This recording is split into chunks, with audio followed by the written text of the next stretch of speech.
Supporters Blaugrana, je vous salue et j'espère qu'en ce vendredi 21 novembre, vous vous portez à merveille. Bienvenue sur ma chaîne Barça Vision dans laquelle je vous transmets chaque jour l'actualité concernant votre club préféré, le FC Barcelone. Trêve de bavardage, on y va.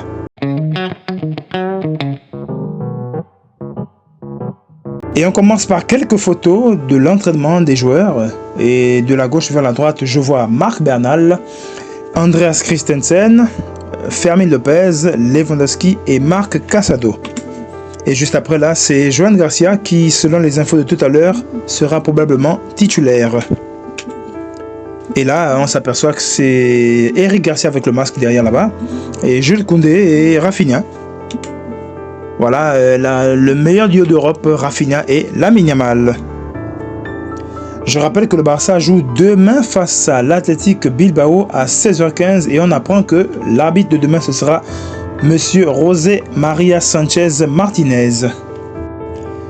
Voici quelques déclarations d'Hansi Flick lors de sa conférence de presse d'avant-match.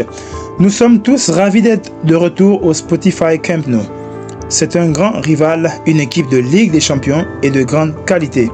Je pense que là, comme il parle de Ligue des Champions, je crois qu'il parle du match face à Chelsea. Pour nous, jouer au Camp Nou est un sentiment incroyable. Avoir les supporters si près est positif et va nous donner un coup de pouce. Maintenant que nous avons 9 matchs d'affilée, nous devons nous concentrer sur notre propre jeu et non sur le bruit extérieur. Allons-y match par match, c'est ce qu'on veut faire. Nous savons que la route est longue et, tout comme la saison dernière, nous ne devrions jamais douter de ce que nous voulons faire, ni de jouer à la manière dont nous voulons jouer. Pour ceux qui ne le savaient pas, pendant la précédente trêve internationale, il y a eu un désaccord entre la Fédération espagnole de football et le FC Barcelone par rapport à Lamine Yamal. Le FC Barcelone a envoyé un communiqué de dernière minute à la Fédération espagnole disant que Lamine Yamal n'était pas apte à jouer ces 2 matchs. Alors Hansi Flick par rapport à ça a répondu « Lamine est notre joueur et nous tenons à lui autant que la Fédération. C'est une bonne décision qu'il n'ait pas joué ces 2 matchs car cela représente un grand pas en avant pour lui permettant de récupérer normalement. » Et il poursuit en disant « Lamine Yamal est notre joueur et on prend soin de lui, tout comme la fédération. C'est une bonne décision qu'il n'ait pas joué ces 2 matchs. » Bon, c'est pratiquement la même chose. Hein. Et on lui a demandé comment va Lamine Yamal. Il répond « Il travaillait sans relâche ces dernières semaines et je suis très satisfait de ses progrès. C'est tout ce que je peux dire. Il y a eu des hauts et des bas, mais il a su gérer la situation avec brio. » Et il finit en disant « Lamine Yamal doit être très discipliné avec cette blessure. » Voilà ce qu'il a pu dire concernant Lamine Yamal. Une question lui a été posée par rapport à la santé de Rashford. Il dit « Il est fiévreux et il n'a pas pu s'entraîner ni hier ni aujourd'hui. Je doute qu'il puisse jouer demain. » Et par rapport à Pedri, voilà ce qu'il a pu dire. « Je ne sais pas si Pedri sera à Stamford Bridge. Nous y allons étape par étape. Nous n'allons pas lui mettre la pression. » Pour ceux qui ont déjà oublié, Pedri a eu souvent des antécédents de blessures. Donc c'est même un miracle que la saison dernière, il ne se soit pas blessé même une seule fois. Donc je suis absolument d'accord de ne pas lui mettre la pression et qu'il puisse récupérer normalement pour éviter toute rechute.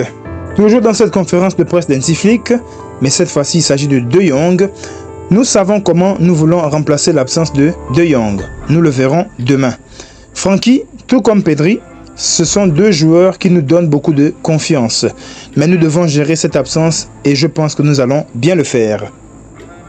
Et là, on voit les propos les plus importants que Hansi Flick a dit concernant la santé de ses joueurs. Je pense que Lamine sera bien de retour demain. Pour Rafinha, Rafinha sera de retour demain sur le banc.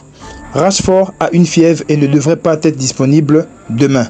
Pedri sera-t-il de retour contre Chelsea? Je ne le sais pas encore. Et on termine cette conférence de presse d'Hansi Flick par une question sur Messi. Il a répondu « Coacher Léo Messi, c'est le meilleur joueur des 10 dernières années. J'ai toujours aimé le regarder jouer au football. Et pour n'importe quelle équipe, il serait parfait. Son contrat se termine en 2028 et le mien en 2027. Ce n'est pas un problème à aborder. » Et on termine cette rubrique par une statistique qui nous dit qu'au cours de ces 27 derniers mois, le Barça a disputé 57 matchs officiels au stade Montjuïc pour 43 victoires, 5 matchs nuls, 9 défaites, 155 buts marqués, 66 buts encaissés. Et les 57 derniers matchs au Spotify Camp Nou, 34 victoires, 11 matchs nuls, 12 défaites, 104 buts marqués et 50 buts encaissés. Ben, comme vous pouvez le voir, hein, c'est incroyable, mais apparemment le Barça a eu de meilleures statistiques au stade Montjuïc. Voilà qui vient clôturer cette rubrique et sans plus tarder, passons à la suivante.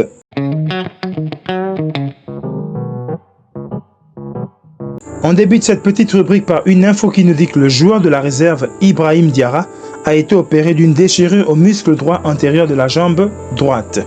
Il sera absent pendant 5 mois. Alors là, franchement les gars, dites-moi dans les commentaires ce que vous en pensez parce que pour moi, je trouve que ce jeune joueur n'a vraiment pas de bol. Pourtant, il est très talentueux. J'ai vu des vidéos sur lui. Il est milieu de terrain. Il est vraiment très talentueux. Il a la vista, il a la technique. Donc, il est vraiment très talentueux. Et il devait faire la pré-saison avec Hansi Flick au Japon. Mais malheureusement, quelques jours avant, il s'est blessé. Là même, là, il revenait de blessure et on nous apprend là qu'il s'est encore malheureusement blessé. D'où vient cette information qu'il a été opéré avec succès. Et je lui envoie beaucoup de force et je lui souhaite un bon rétablissement. Et du côté des futurs adversaires du Barça, il y a Iñaki Williams qui est sur le point de manquer le match face au Barça. C'est dommage parce que moi, je ne suis pas le genre de personne à me réjouir du malheur des autres. C'est dommage parce que, vu la raclée qu'ils vont se prendre demain, je ne veux pas qu'on dise que c'est parce qu'Iñaki Williams n'était pas là. Vous voyez un peu le truc. Donc, c'est dommage, mais c'est comme ça. Ça fait partie du football. Et je lui souhaite également un prompt rétablissement. Même chose pour Cole Palmer qui ne sera probablement pas là pour affronter le Barça ce mardi, selon son entraîneur Enzo Maresca, qui dit « Il est quasiment impossible pour demain que ce soit contre Barcelone ou Arsenal. Malheureusement, il a eu un accident à la maison et il s'est cogné l'orteil. » Oh là là, l'orteil. Bon, mais ce n'est rien de grave. D'accord, on a compris. Bon, Cole Palmer, écoute, c'est dommage parce que moi, comme je disais tout à l'heure, je veux pas qu'on dise que si Barcelone a gagné, c'est parce qu'il manquait tel joueur, il manquait tel joueur. C'est fatigant en fait, c'est vraiment fatigant. Donc, je te souhaite également un prompt rétablissement. Voilà qui vient clôturer cette rubrique Intox. Sans plus tarder, passons à la suivante.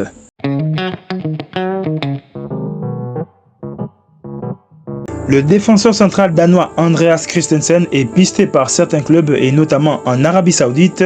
Al Nasser s'intéresse à Christensen. Le club saoudien a formulé une offre de 15 millions d'euros et le club était disposé à le vendre. Mais Christensen l'a refusé. Christensen prévoit de partir en juin et de négocier avec d'autres clubs en tant qu'agent libre. Écoute Christensen, tu sais, moi je t'aime bien, mais seulement pense à la situation financière du Barça, Joe. Hein? Laisse-nous quand même gratter quelques millions. On sait tous que tu n'as pas fait grand-chose vu tes blessures, mais bon. Joe, laisse-nous quand même gagner quelques millions, partir en tant qu'agent libre. Écoute, ne nous fais pas ça, frérot. Et on se dirige tout de suite vers la plus grosse info de cette vidéo. Je parle bien évidemment d'un potentiel transfert de l'attaquant anglais du Bayern Munich, Harry Kane, qui est pisté par le FC Barcelone et on nous dit que c'est le choix numéro 1 de Joan Laporta et également de Hansi Flick. Franchement les gars, donnez-moi vos avis dans les commentaires, mais moi franchement, situation financière médiocre ou pas, un attaquant comme Harry Kane, moi je prends tous les jours les gars. Il a la vitesse, il a les replis défensifs, il a le sens du but les gars, franchement c'est un attaquant complet. Et il s'adapterait parfaitement avec le style de jeu du Barça. Donc les gars, laissez-moi vos avis dans les commentaires. Franchement pour moi, Harry Kane, je prends tous les jours. Voilà qui clôture cette rubrique rumeur de transfert. Et sans plus tarder, passez à la suivante que j'ai nommée Bonne Nouvelle.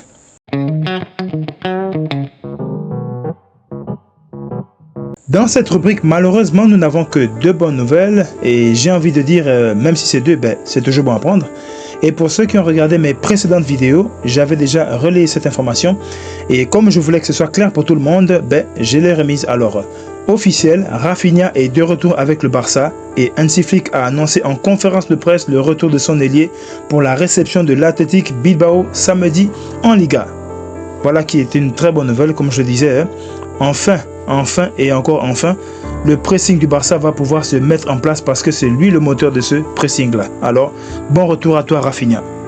Et on termine par une très bonne nouvelle encore, mais cette fois-ci c'est au poste de gardien et Flick nous a annoncé le retour de Juan Garcia qui sera titulaire demain face à l'Athletic Bilbao. Franchement, c'est une très bonne nouvelle parce que Chesney, franchement, je ne veux pas remettre en cause tout ce que tu as fait jusqu'à présent. Merci pour les services rendus et notamment la saison dernière quand tu as assuré l'intérim de Ter Stegen, durant la blessure de Ter Stegen. Donc, je ne veux pas remettre en cause tout ce que tu as fait, mais franchement, Laisse le football à ceux qui veulent jouer parce que ces derniers temps, tu prends beaucoup de buts. Donc, laisse Juan Gracia reprendre sa place de titulaire et toi, va fumer tes clopes tranquillement. Voilà qui met fin à cette vidéo les gars, j'espère que ça vous a plu et pour tous ceux qui aiment ce genre de contenu, n'hésitez surtout pas à vous abonner, à liker, à partager et même à commenter les gars, ça aide au référencement et à la progression de la chaîne. Quant à moi les gars, je vous souhaite une bonne soirée, salut à tous.